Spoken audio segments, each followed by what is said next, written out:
भी पाएंगे। वीरेंद्र सिंह जी भी हमारे साथ इस चर्चा में जुड़ चुके हैं। वीरेंद्र जी, इधर पीएफआई पर छापे पड़े, छापे के बाद आज सुबह 5:43 पर जब लोग सो के उठ रहे थे तब तक भारत सरकार ने इस पर प्रतिबंध लगा दिया। और देखिए, प्रतिबंध होते ही लगते ही दोपहर बीती थी कि लंच टाइम के फौरन बाद इस संस्था ने कहा, हाँ हम सरकार के आदेश का स्वागत करते हैं, अपने को खत्म, भंग, डिजाल। देखिए, पीएफआई ये कहती थी कि हम सामाजिक संगठन हैं, हम लोगों की सुरक्षा और अन्याय के लिए लड़ने वाले लोग हैं।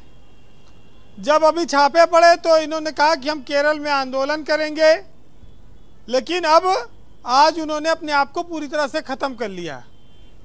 हम लोग जब छोटे थे, पढ़ते थे, तब हम लोग सिमी का नाम सुनते थे कि सिमी बड़ा खतरनाक संगठन है, विस्फोट कर देता है, मार डालता है निर्दोषों को।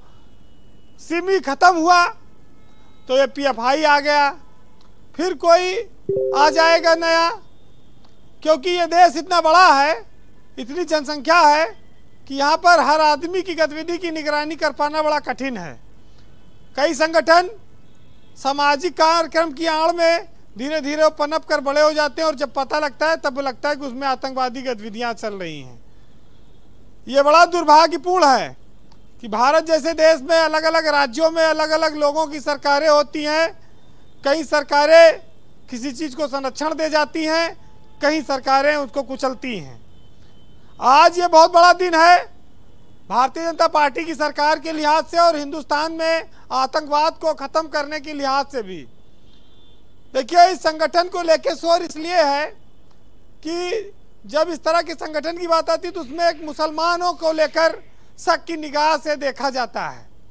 ये जरूर है कि ज़्यादातर लोग इस संगठनों में या इस तरह के अवैध गतिविधियों में जो लिप्त रहे वो मुस्लिम समाज के लोग माने जाते हैं, लेकिन इससे कोई पूरा मुस्लिम समाज सरोकार रखता है, वास्ता रखता है, सहमति रखता है, ये बात नाजायज है।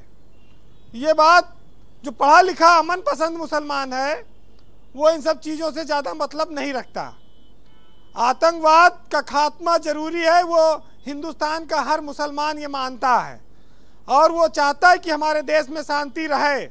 इसके लिए जो लोग धार्मिक भावनाएं भड़का रहे हैं, चाहे पीएफआई हो चाहे और कोई हो, उन पर कार्रवाई हो, वो उसका स्वागत करते हैं।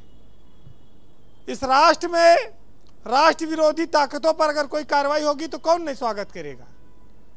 आतंक का अंत तो हमेशा से सुनिश्चित कर देना चाहिए कि उसका खात्मा होगा, लेकिन भारत चूंकि एक सेकुलर कंट्री है, सभी को धर्म और मानने के लिए, अपनी गतिविधि करने के लिए छूट देता है। उसमें कुछ लोग अराजकता करते हैं, मासूमों को मारते हैं, आतंक की घटनाएं करते हैं। आज भाजपा की सरकार ने, मोदी की सरकार ने जो निर्णय किया है, इसकी बड़ी ज़रूरत थी। रोज रोज लखनऊ में हो जाए दंगा, कोई मर जाए, कानपुर में हो जाए, हाथरस में हो जाए, सब पीएफआई, बंगाल में हो जाए, बिहार में हो जाए, सब जगह पीएफआई, कर्नाटक में हो जाए। अरे पीएफआई नहीं हो गया, भारत देश में इतने बड़ा आतंकवादी संगठन चलेगा और हर जगह उस पर नाम आएगा, उस पर कार्रवाई नहीं होगी।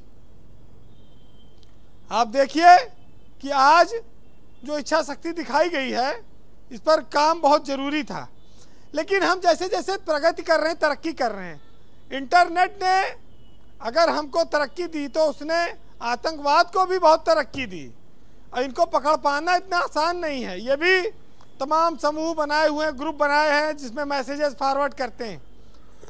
सीए का आंदोलन चला, एनआरसी का आंदोलन चला, कहा गया कि पीएफआई की फंडिंग है, पीएफआई पीछे से जोर लगाता है। ये दुनिया आतंकवाद से परेशान है और भारत में तो हमारे तमाम जवानों के 100 आए दिन तिरंगे में लिपटे हुए आते हैं। ये किसकी वजह से?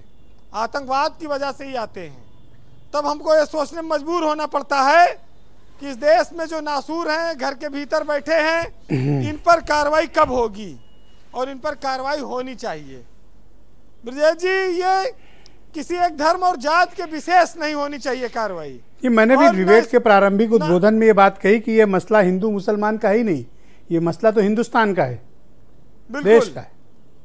देखिए, ये जो हम लोग जिस समाज में हैं, हमारे यहाँ न किसी गीता में लिखा है न किसी कुरान में लिखा है कि गोली और मौत हमारा खुदा नहीं है।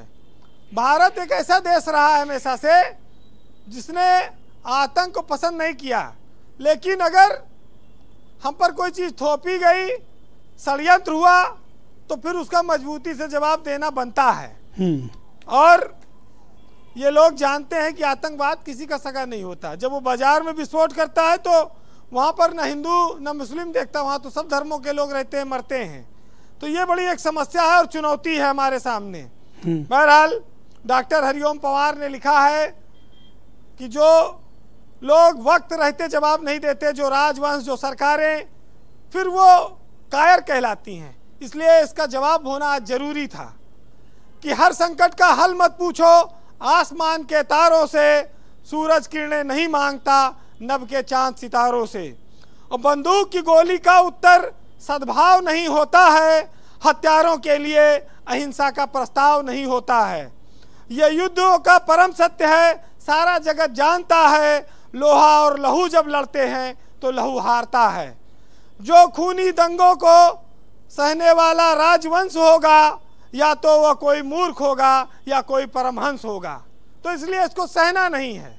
जी, बहुत शुक्रिया आपका वीरेंद्र जी, बहुत बहुत धन्यवाद इस परिचर्चा का हिस्सा बनने के लिए। अमित पुरी